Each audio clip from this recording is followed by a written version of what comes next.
Today I'm sharing with you the exact setup for my virtual yoga classes and for my hybrid classes.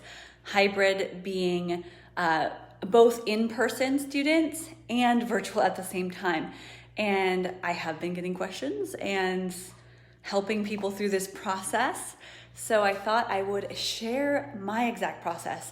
And there's no question about it. Hybrid classes are the most challenging. When you add different elements and components to your class, if you've got in-person students versus the Zoom students, who do you focus on? Your focus is going to be split. And the truth is, it's just good that you're there showing up. So I know that it can feel like you're leaving someone out, or some people might not feel like they're getting the most of what you can offer, but we are all understanding nowadays. We're way more understanding now than before. So if we were doing this last year, like, yeah, I'm gonna put our class online, some people might not like that so much, and now it's sort of expected. So I just wanted to share with you the difference in the setup for virtual classes only, which we're doing now, and hybrid classes, which I did in the past, and I probably will do again.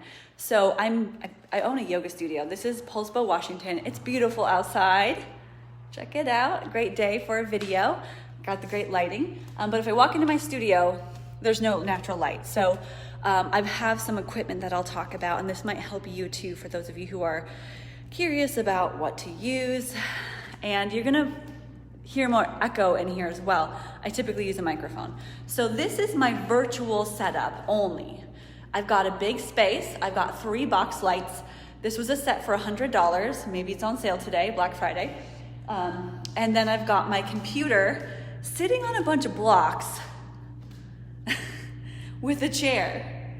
And my setup is that I've got my mat the long way, and there's at least 8 feet or more behind me, 6 to 8 feet before I've got the wall. That decreases the amount of shadows. And also there's about 8 feet between my camera and myself. So I've got plenty of space. Not all of you will have that kind of space. That's okay. You might teach lower to the ground practices where you don't have to stand up, right? So this is my virtual only. Now I could have a couple people in the background. It's not as lovely because like they'd be right here and they're seeing all this equipment. So when I do hybrid classes, what I do instead, and I'll show you this exactly. Can I flip this screen? I think I can. Flip.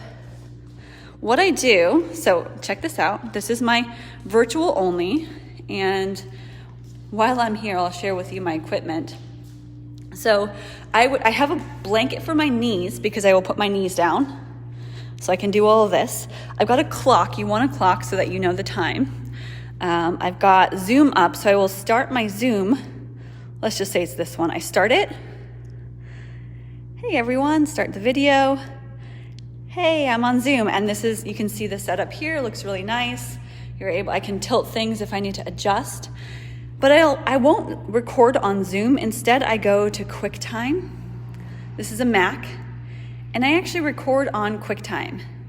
So I set that aside and record there because it's gonna be better quality. But of course, I will turn on the lights and it will look better. But I've got QuickTime going. I make sure it's my USB microphone. I use the Rode Wireless Go. I clip this onto my shirt, turn it on.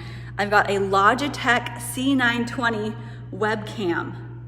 I got this almost 5 years ago, and I love it. It works so well. It does some auto-focusing sometimes, but it's not bad. It's awesome because it also has this, you see that? Oh, whoops. It's got a little screw there, so it can screw onto a tripod. So if I wanted to, I could take my webcam and put it onto a tripod so it's somewhere else. So that's the equipment that I use. This webcam was $70. Now there's like $100, but Rode Wireless Go, this was about $200, very much worth it. And that's my setup. So I've got the lights, the softbox lights, 2 on the side, 2 in the front. For hybrid classes, I'm gonna move everything since we're here. I will take one of these lights because I've got this little nook over here. I try to hide things. So you've got this little nook. So I put that so it's shining on me. And instead of this angle here, I'm gonna set up my mat the other way, and I'll set you down for a moment so you can see this. So then I will use, it's funny, I actually use this shelf right here, and I set the webcam on it. So I set the webcam on this shelf, and it gets a side view. I turn the light on, and you can see me from the side teaching, and my students are in front of me. And it actually hides the camera because I've got it in this nook, or it could be on a tripod. I've got only one light shining from the side so that the people seeing on Zoom are able to see me a little bit better, more clear. And the people who are out here still feel like they're not wrapped in a bunch of technology or cameras or lights. So I would get rid of the other two lights, which just go in the back. And I turn on one light, which again is in this corner. It's a softbox light too. So the softbox lights are softer than a ring light. A ring light from the side shining on me would be really bright in the students' eyes too if they look at it. So I try to keep it to softbox light, tilt it a little bit more towards me so you can see if I flip this camera. So you can see I would have the light back there, and I would be then facing the students, and the Zoom would get the side view. So let's see if I can plug this in and you can see the light. Got all this stuff back here. Okay, plug that in. Let's see if you can see how bright the light is. It's not bad. It's not gonna be perfect. Okay, so it's, well, you can't really tell on video. It's not gonna be perfect, but you'll be able to see me on the camera if I've got the lights dim. So if I turn these off, and let's say it's pretty dim in here for the rest of the students, if I set you down here, with this light on me, you're still able to see me at least a little bit, so I can keep it on the entire time.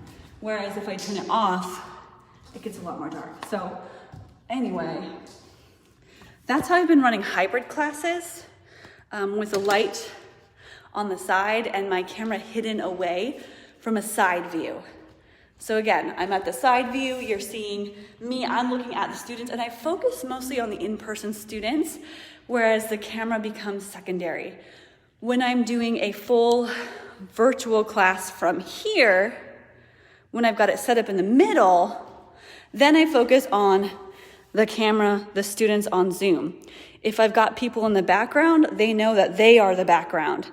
The class is not meant for them. So I'll invite someone, I'll invite 1 or 2 people on Saturday when I have a virtual class, and it's specifically a virtual class, and the people that attend know that, so I won't be really attentive to the in-person people. There is no way that you can totally give attention to both. Hybrid classes are hard. They're way more challenging, and you have to choose. Is your importance to the people on Zoom? Is it to the people in person? Are you trying to split it 50-50? What is it for you? So it's sort of a question of what's your priority? What is it that you are working to build? Personally, this studio space feels way better without the technology. It's meant to be a sanctuary, a temple, a place where you leave all of that out. So it's been a little bit challenging for me to bring in all the technology and the computers, and as much as I love it, this space is supposed to be sort of an escape. But this year, letting that go and knowing that I will feel a little bit more anxious, and you might too, when doing online classes or Zoom or any of those. I'm going to feel that resistance, and it's gonna be uncomfortable, but I'm going to do it anyway. And I'll get through it, and I will be stronger because of it. So you might be feeling that resistance right now, being like, I don't know that I can get on camera or do Zoom classes, and it's not something I'm comfortable with. I don't think anyone starts out comfortable with doing Zoom classes. We don't start comfortable teaching normal classes either. It's just a matter of feeling that discomfort and doing it anyway. So if you have any questions about any equipment, tech stuff, running classes on Zoom, video, I am here for you. I created this group, Yoga Sequencing and Teaching Tips, but honestly, my complete passion is video production, video editing, multimedia, graphic design, all of that. I love it. So I have multiple passions, and I'm actually really excited this year to be able to combine a lot of them. So with that, I also want to mention I am putting a course out there. I have an online course called Vinyasa on Video, and I teach way more in depth on all of these things. It's actually a bunch of the video content, video editing, video production, YouTube skills, live stream, and email list building. So that's in there too. It's all of those things pulled out from my Yoga Teacher Academy, my coaching program, and put into a smaller course. Not small. You could probably get through it in a weekend if you wanted to, but it's called Vinyasa on Video. And I'm gonna have a little honesty moment here too, is the reason I haven't been talking about it a lot is because I'm struggling with pricing it. I know how much it's worth a lot, but I don't know how much I want to give it to you for. So right now the price is set at $197. I felt that that's the lowest I'd go. $97 feels way too, you'll get way more value than you're paying, but $97 feels like it's something that you could, like a workshop you could do in a day or a couple hours, whereas it's a bigger course. So there's a lot more content and information in there. So I have it at that right now. The price will go up. So it's set at $197 for now. I mean, it's Black Friday, so I wanted to at least have it discounted for the first couple weeks to get it out there, and then the price will be going up. So vinyasaonvideo.com, and I'm teaching all the ins and outs, things like this, except more in depth. Just how to exactly do the button pushing things, how to build your email list, how to get students in your classes, how to do music, how to do where do you get free music? All of the questions I answer in there, and if I haven't answered them, they will be answered, and it will be in there. So I put in a lot of tutorials recently. I've been doing a lot of editing tutorials and having a lot of fun building that course. So it's how to exactly show up online, and not just now, not just 2020 or the end of 2020 now, but in the future, because we still need to show up on video to promote ourselves, to market, to reach people we maybe were not able to reach in the past. And that doesn't mean just teaching online. That means showing up with tips, with advice, with short videos, with showing your face like this, with doing live videos that aren't necessarily yoga teaching, but showing up as an expert. And I want to teach you how to show up as an expert in your field. And our field is yoga. It is self-help, meditation, mindfulness. So that's also what the course is about. So it's not just how to teach a yoga class online, but how to show up with confidence and present yourself in a way that shares that you are amazing and you can help save the world. I hope we all save the world, and we all are, by even just working on ourselves. So welcome to this group. This is Yoga Sequencing and Teaching Tips. I'm pretty sure I'm in that group right now. I hope so anyway. And that was my setup. So if you missed that, you can watch the replay.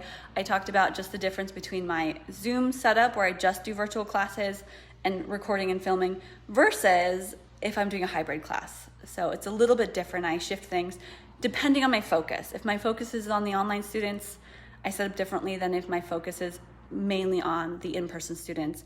And I rarely can do both at the same time. It's just hard. It's just the way it is. It's going to be uncomfortable. You're going to do it anyway, and people will appreciate you for it and thank you with much gratitude for showing up and giving them a space to feel healed and welcome and loved and stretched and worked. So, all right. Hope you're having a wonderful day. And those of you in the US, hope you had a great Thanksgiving. Great as it could be this year. And I'll see you later.